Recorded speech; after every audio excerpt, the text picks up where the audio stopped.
Celebrating 30 years of phenomenal trend forecasting. Here's Gerald Salenti with today's trends in the news. Hi, this is Gerald Salenti. It's Friday, December 6, 2019, and here are some of today's trends in the news. On the market front, it's a happy day. Yep, up in Asia, up in Europe, up in the States. Gold's down, boom, bada boom, took a hit, silver's down. So what's going on? Oil? Beep. Here we go. The Dow Jones Industrial Average was up 337 points on Friday on the back of U.S. job growth that easily topped analysts. 266,000 jobs were created in November. And the unemployment rate fell to 3.5%, matching the lowest level since 1969. So, the Fed obviously isn't going to raise, or lower, I should say, interest rates, or raise them this month. But things are going to slow down is my forecast. This is temporary.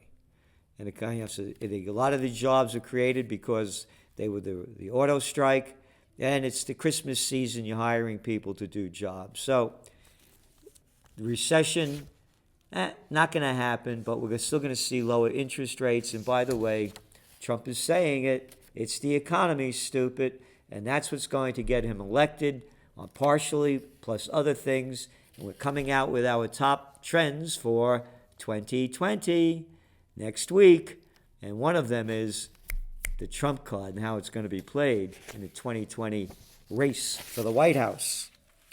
Yeah, so gold's down 1% because of the strong U.S. job data, and the dollar went up. So the dollar gets stronger, the other currencies get weaker. Gold and other commodities, many of them are dollar-based, petrodollars, oil. So the lower your currency goes, the more it costs you to buy gold. So it's not good for gold right now. And with the markets going up around the world, it doesn't have that safe haven appeal. So what's the deal without the safe haven appeal? Gold goes below $1,450 an ounce. We say it's going to go to about $1,390 and could get worse. Don't think so, though. And oil, oil moved higher as OPEC and its allies agreed to deepen oil production cuts by 500,000 barrels a day, bringing now the total production cut to 1.7 million barrels a day. This is significant because they know there's a slowdown, there's more supply than demand. You know, the markets are going up, but we, the little people, don't feel it. And a poll just came out to show it. The money's only going to the top. The markets are not reflective of the general economies of the world. As we see all of these riots take place around the world, primarily because of income inequality. So here we go. Nearly 2/3 of Americans say this year's record-setting Wall Street rally has done little or no impact on their personal finances. And what's very interesting when you keep looking at this poll, the survey suggests most Americans are not aware of the market movement, with just 40% of respondents correctly saying the stock market had increased in value in 2019. I mention this all because when they say sales are going down, they say, oh, people are worried about the trade wars. They don't know anything of what's going on, and they're getting dumbed down even more. And that's why you subscribe to the Trends Journal and, of course, our podcast to give you what's going on, what it means, and where it's going. Knowledge is power, and you can see the power is not in the minds of the people.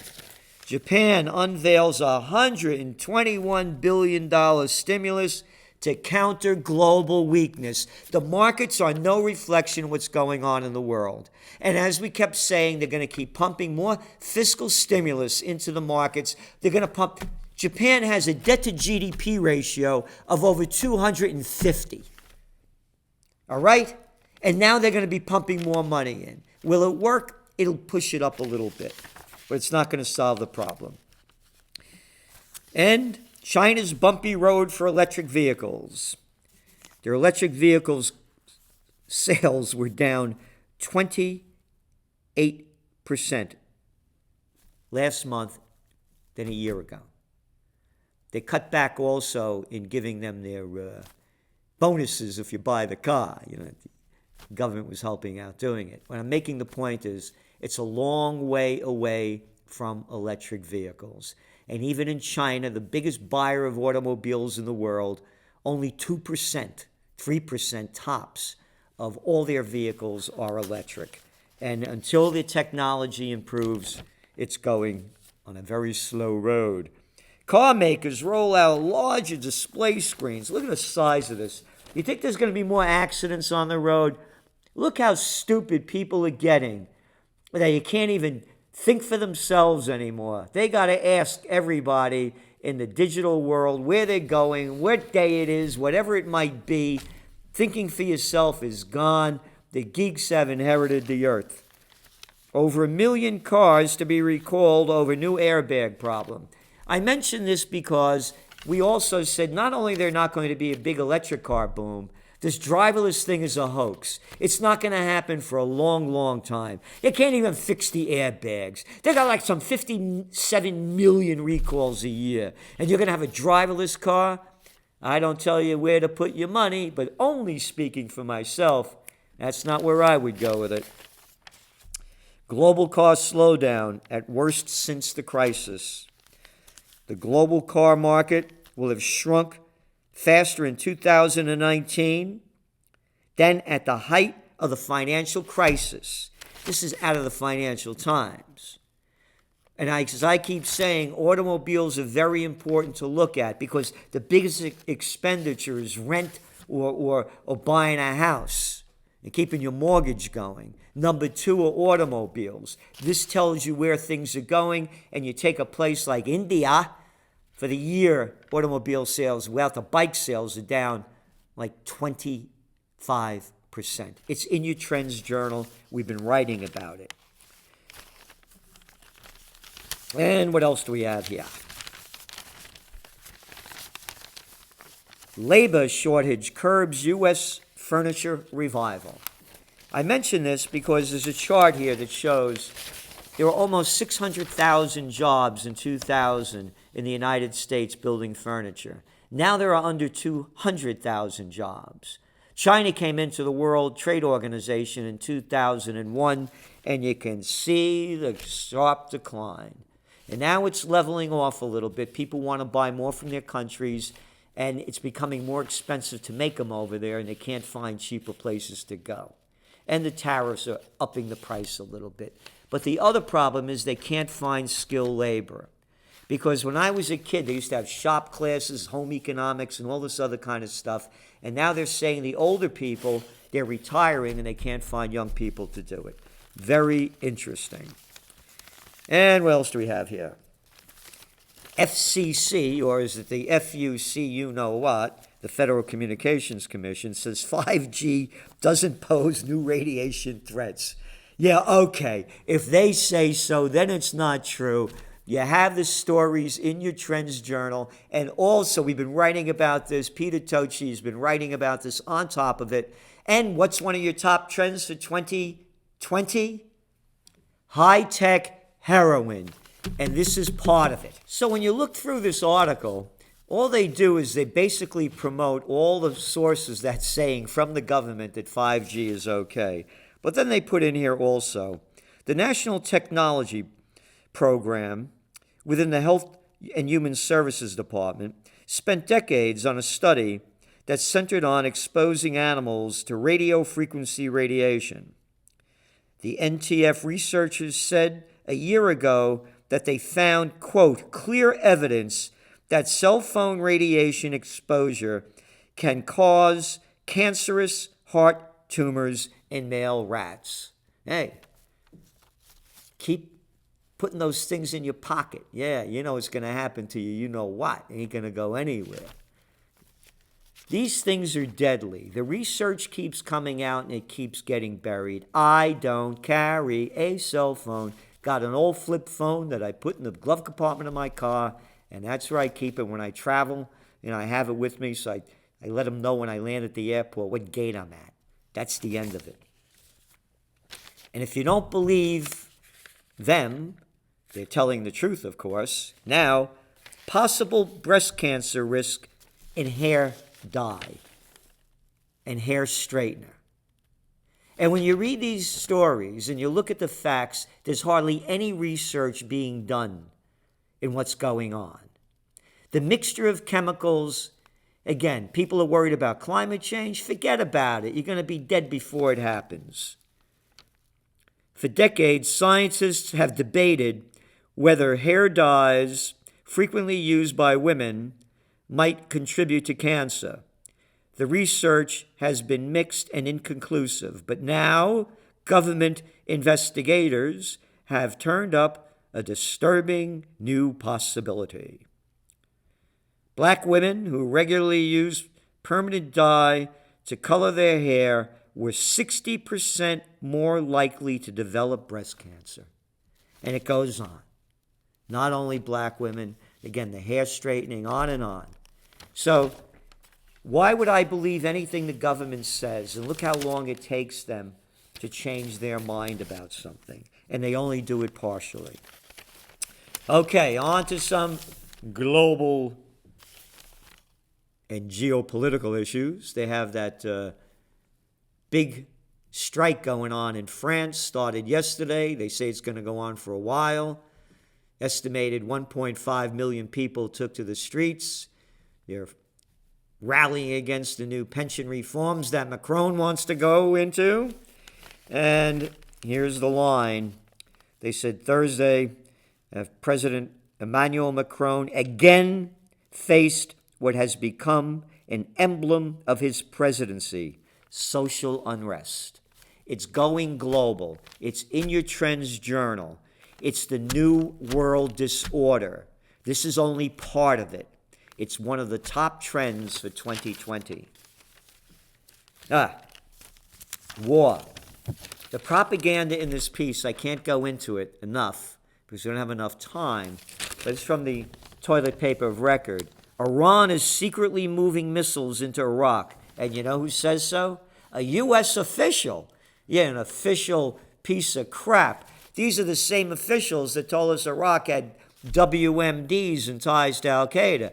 These are the same officials, as you read this article, they blame Iran for sabotaging ships in the Persian Gulf earlier this year without any evidence. They blame Iran for the drone attack onto Saudi oil fields without any evidence. So all this is another propaganda piece. The buildup comes as the United States has rebuilt its military presence in the Middle East to counter emerging threats to American interests. What interests do you have over there? You don't have any interests. I'm an American. Who are you people to tell me what your interests are? My interests are America. Oh no, Salenti, you dope. Our interests are oil and power. Oil, power. Against what this country was founded upon. And I launched Occupy Peace. And if you people don't make Occupy Peace happen, we're going to be occupying war. It's evil. And that's what this is. So it's either peace or evil. Because you can see where they're leading us. And we're going to be writing a lot more in the Trends Journal about this. And you keep putting the pieces together. Netanyahu meets Pompeo over unrest. And you know where the unrest is? With Iran. And an Israeli wish list. And the wish, of course, is that Netanyahu could put together a coalition. And he can't. They may have a third election coming up. And here's what Netanyahu says. The first subject raised is Iran. The second subject is Iran. And so is the third and many more, end quote. Iran's aggression is growing, but its empire is tottering, Mr. Netanyahu said. And I say, let's make it totter even further. Let's make it totter even further. Let's take action against a country that you already have by killing their people in Syria, but it's okay. It's the American and Israeli way. Again, U.S. sending 14,000 troops to Mideast to counter Iran threat. Mental health issues start before combat. And putting this all together, we need peace. The people that are signing up don't come from the highest economic strata. And the results are shown over here. A 2014 paper showed that Army studies showed that 77% of the soldiers in the service reported having some sort of mental health issue before enlistment. And then they go on to say how emphasis that combat stress remains a singularly traumatic event for many in the military service. Traumatic event. For what? For losing wars. I say bring back the draft. Bring back the draft, and then you'll see these wars end right away. That could be another part of Occupy Peace. Yeah, because they'll never bring back the draft. Just send the poor people to go do your dirty deeds. These are sick people, the people that are running the governments that are starting these wars. Peace deal wouldn't halt Afghanistan's need for foreign aid. So now they're saying that the World Bank is warned that the war-stricken country will still require billions of dollars of international aid. 18 years of expansive American and NATO military presence marked by the inefficient funneling of billions of dollars has shaped an economy almost entirely dependent on foreign aid. By the way, I forecast we'll have a peace treaty with Afghanistan before the presidential election in 2020 because Trump has to do what he wants to win. And speaking of war and hate, there was a story, captive of CIA sketched agony of his torture. And you read this, how disgusting it is. And it's legal in this country. We're only going to continue to go down without peace. War is evil. We have to stop this. Look what they're doing. Occupy peace. And, again, one of our top trends for 2020 is high-tech heroin. And people are so addicted to their things, they're having trouble sleeping at night. All the other problems as well. Morning madness. Average adult wakes up grumpy 300 days a year. Yep.